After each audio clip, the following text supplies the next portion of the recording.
She looked me in the eye and said, "He's better for me than you." Years later, she returned in tears begging for a second chance, but I sent her back in the rain. I'm 32, but when all this started, I was in my mid-20s, head over heels for someone I thought was my forever, Lena. We met in college, and by the time we graduated, our bond felt unbreakable. 6 years seemed like forever to me. We had those late-night talks, quick dinners on lazy evenings, and those epic road trips where we'd argue about the music, but secretly enjoy it all. Everyone around us thought marriage was the next step, and honestly, I did too. Lena wasn't just my girlfriend, she was my anchor. We faced exams, our first jobs, and all those early adulthood uncertainties together, always leaning on one another. I never imagined anything could shatter that connection. But then one night in Vegas changed everything. Lena went on what she called a girls' trip, and I was all for it. I wanted her to have fun with her friends. Then, out of nowhere, my phone buzzed. A friend tagged me in a photo that was blowing up online. My heart sank the moment I saw it. There was Lena, all smiles in Dylan's arms, her ex. The same Dylan she promised was just a past fling. They looked like a couple on vacation. This wasn't just a mistake. It felt like they'd been together for a while. When she came back, I confronted her. At first, she brushed it off as nothing, a slip-up that didn't mean a thing. But when I pushed her, the truth spilled out. She hadn't just bumped into Dylan in Vegas.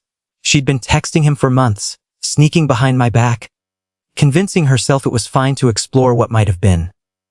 That moment is burned in my memory. Her words cut deep, and I felt like the ground just disappeared beneath me. I didn't shout or beg. I simply packed her things and placed them by the door, telling her I couldn't do this anymore. The silence that filled my apartment was deafening, unlike anything I'd ever experienced. Those nights seemed endless and hollow. I began to question everything, not just her loyalty, but my own worth. Why wasn't I enough? What did Dylan have that I didn't? Those thoughts haunted me for years. I avoided serious relationships because trusting someone again seemed like such a big deal. My friends pushed me to date again, but I shrugged them off. It was easier to keep things casual and guard myself against more heartbreak. Yet, over time, I rebuilt my life. I gradually surrounded myself with caring people, got into hobbies, and created a life I could be proud of on my own. It wasn't easy, but eventually, I felt stable again. Lena was out of my story. At least, that's what I told myself.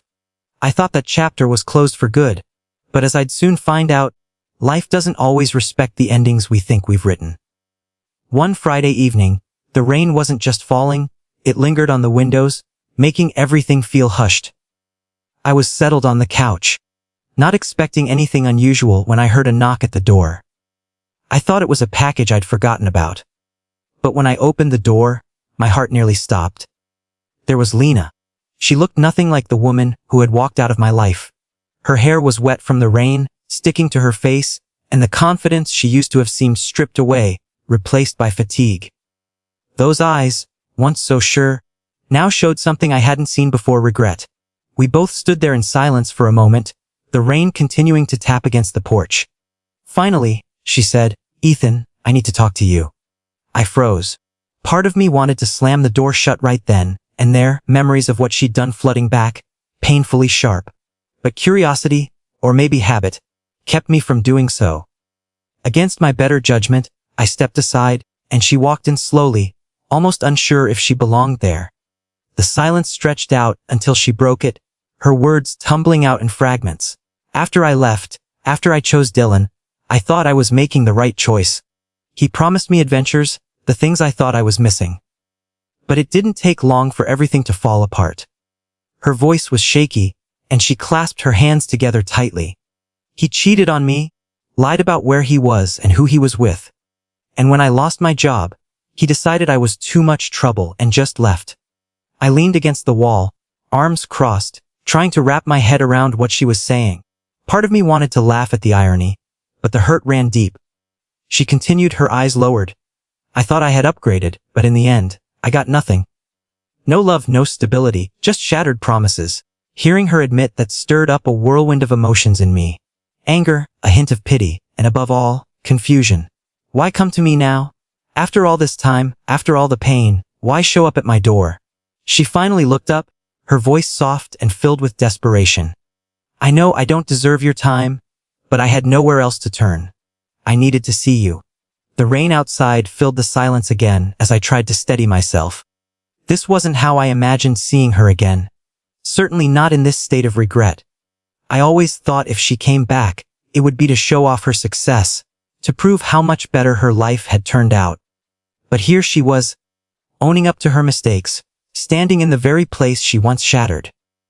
All I could think was, what do you want from me now? We sat across from each other in my living room, the rain still tapping against the windows. She looked smaller than I remembered, almost fragile, like life had chipped away at her piece by piece. We sat there in silence for what felt like forever. I wasn't even sure I wanted to hear her out. Finally, she broke the quiet. I was stupid, she admitted, her voice trembling but steady enough to bear the weight of her words. I thought the grass was greener on the other side. Dylan made me believe I could have something better. But now I see it clearly.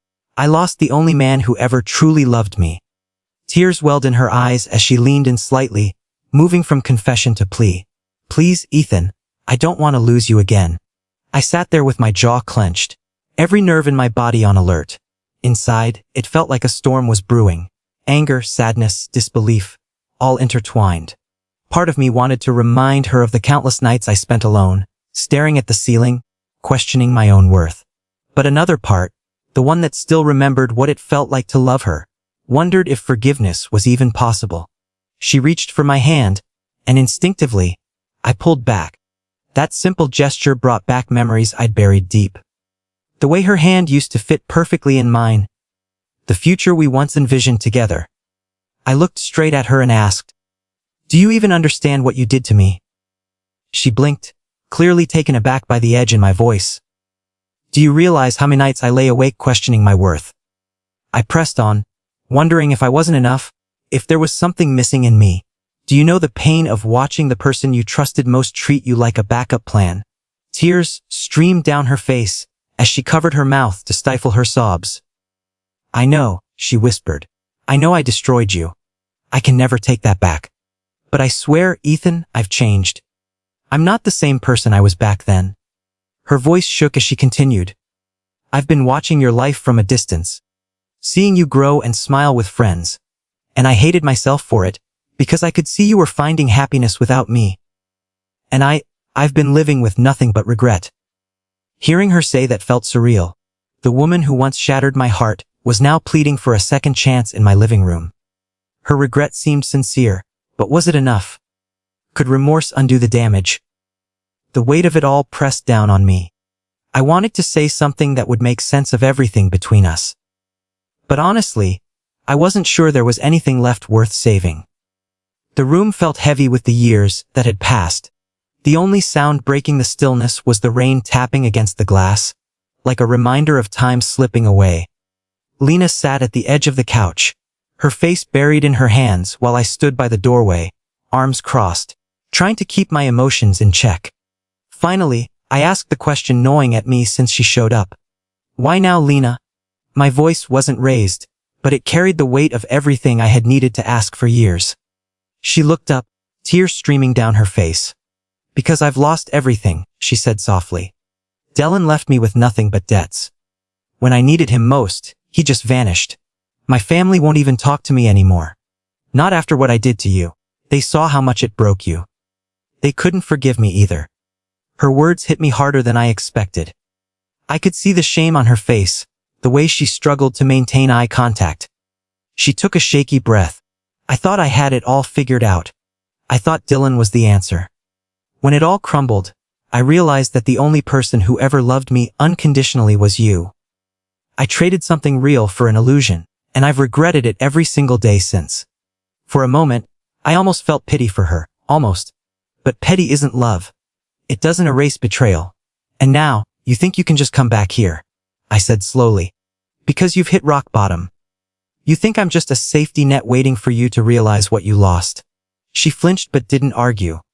Instead, her voice softened to a whisper. No, I know I don't deserve to be here. I know I don't deserve you. But I had to try because I can't carry this burden anymore. not without telling you how sorry I am." Her words hung in the air, delicate and desperate. I leaned back against the wall, staring at her. For years, I had pictured this moment, her finally owning up to her mistakes. But now that it was happening, it didn't bring the satisfaction I thought it would. If anything, it reminded me of how deep the wounds really ran. The truth was, she wasn't just asking for forgiveness. She wanted a second chance. And the question that echoed in my head was whether she even deserved a second of my time. For what felt like forever, I didn't say a word. I just sat there, watching her wipe her face with her sleeve. The silence grew unbearable. Finally, I let out a short, humorless laugh. "So, let me get this straight. You cheat, lie, and walk out with him. And when your fairy tale falls apart, you come crawling back. Do you hear how entitled that sounds?" Her lips trembled, but she held my gaze. "I know, I understand how it sounds. I don't deserve your forgiveness, Ethan, but I'm pleading with you. Just talk to me. Let me try to make things right." I leaned back, memories surfacing whether I wanted them to or not. The nights we spent cooking together in that tiny apartment, burning pasta but laughing all the same. The quiet mornings when she'd rest her head on my shoulder, as we dreamed about our future. Kids, vacations, a life we thought we had figured out. But just like that, those warm memories were overshadowed by another image. The photo of her in Vegas kissing Dylan, like I never existed. The humiliation when friends called, asking if the rumors were true. The way my chest physically ached while I packed her things, realizing the girl I believed would be my forever had chosen someone else. I leaned forward, my voice turned sharp. "You broke me, Lena. You have no idea what it's like to question your self-worth, because the person you trusted most treated you like an option. Do you know how hard I fought to feel normal again? To even trust my own judgment." She looked down, shoulders shaking as she whispered, "I know. I'll never stop regretting it. I'll never stop regretting what I did to you." There was sincerity in her tone for sure, but sincere words after so many years of silence didn't feel like enough. It felt too convenient, like she only found clarity when she had nowhere else to turn. I stared at her, searching for any trace of the person I once loved. But all I saw was a woman who had chosen someone else, and only returned when her world fell apart. And then, for the first time that night, I realized maybe this wasn't about me at all. Maybe it was just her fear of being alone. Lena wiped her face again, her voice shaking but steady enough to get her words out. "I know I can't undo what I did, but I'll spend my life proving I've changed. Just give me that chance, Ethan. Please." Her desperation filled the room, pressing down like humidity before a storm. Then, cutting through the tense moment, my phone buzzed on the table. I glanced at it out of habit. A name lit up the screen. Sophie. Seeing her name felt grounding, a sudden reminder of the life I'd built after Lena. Sophie was kind and steady, not dramatic or game-playing. We weren't deeply invested yet, but there was something real about her. I didn't pick up the phone, but Lena noticed. Her eyes darted to the screen and then back to me. "You're seeing someone," her voice breaking. I didn't answer right away. I didn't owe her an explanation. Still, her question hung between us like smoke. Her face fell as the realization hit her. "Please, Ethan, don't throw away what we had because of one mistake. We can fix this. I'll do anything." That word, mistake, pushed a button in me. "One mistake," I said sharply. "You lied to me for months. You kept this secret while telling me I was the only one. That wasn't a mistake, Lena. That was a choice. Over and over again." She reached for me again, hands shaking. "I don't care what you call it. I need you. I need us. I can't live with what I've done." Her words came out broken and desperate, but they didn't move me like they might have once. All I saw was the timing. How she hadn't shown up when things were good, only when she had nothing left. And for the first time since she walked in, I knew what I had to do. I stood up, the weight of the night pressing down on me. My decision was made, even if I hadn't voiced it yet. I walked to the door and flung it open. The sound of rain rushed in, sharp and relentless. "I'm not the man you left behind," I said, my voice steady. "That version of me, the one who was naive and trusted you blindly, he's gone. He died the night you betrayed me." Lena's eyes went wide, and I could see her expression crumble as my words hit home. She stumbled closer, her voice trembling. So, this is it. After all we had, you're just going to walk away. I kept my eyes on hers, jaw clenched. This isn't about letting you go, Lena. It's about finding closure.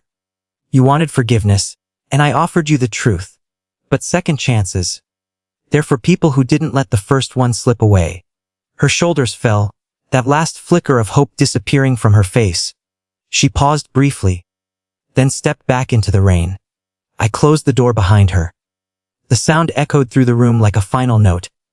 For the first time in years, I felt something unexpected that night: freedom. The knock at my door threatened to open old wounds I thought were long healed, but instead, it just sealed them shut. I wasn't bitter or angry anymore. I was done. I turned back to the table, where my phone lay. Sophie's name glowed softly on the screen. I picked it up and sent a simple text. It wasn't about fleeing from the past. It was about choosing my future. As I hit send, one thought settled in my mind. The past shouldn't control the future. And Lena would have to bear the burden of her choices, long after the rain had stopped.